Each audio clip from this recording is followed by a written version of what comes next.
നിങ്ങളുടെ ഇഷ്ട പരമ്പരകൾ എക്സ്ക്ലൂസീവായി സൺ നെക്സ്റ്റ് ആപ്പിലൂടെ തികച്ചും ഫ്രീ ആയി ഇപ്പോഴേ ആപ്പ് ഡൗൺലോഡ് ചെയ്യൂ.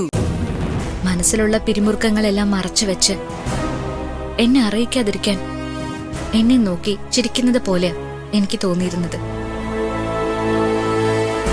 അത് ആർട്ടിഫിഷ്യൽ അല്ലെന്നെന്താ. പക്ഷെ എന്നെ വിഷമിപ്പിക്കണ്ടെന്ന് കരുതി ശ്രമിക്കുന്നതാ ചിരിക്കാനും സ്നേഹിക്കാനും. അതെനിക്ക് മനസ്സിലാവും. നീ പറയുന്നൊന്നും നിഷേധിക്കുന്നില്ല. ഞാൻ പല കാര്യങ്ങളും എനിക്ക് ഡൈജസ്റ്റ് ആവുന്നില്ല. നിന്റെ കാര്യത്തിലല്ല, നിന്റെ വീട്ടുകാരുടെ കാര്യത്തില്. എന്നുവെച്ച് ഇങ്ങനത്തെ ഒരു മനസ്സ് കാലാകാലം കൊണ്ട് നടക്കുമെന്നല്ല ഞാൻ ഉദ്ദേശിച്ചത്. ഒക്കെ ശരിയാവും. ഈ അവസ്ഥയൊക്കെ മാറും.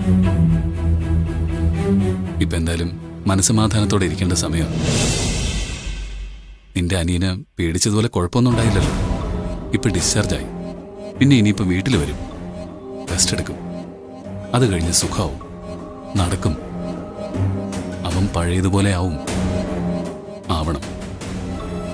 ഞാനും അത് പൂർണ്ണമായിട്ടും ആഗ്രഹിക്കുന്നുണ്ട്.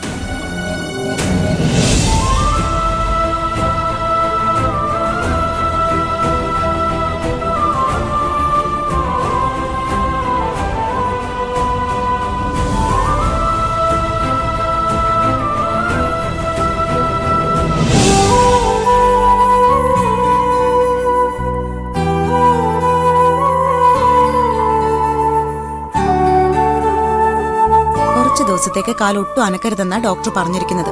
ഓർമ്മയുണ്ടല്ലോ? ഇപ്പൊ വേദനയുണ്ടോ മോന്?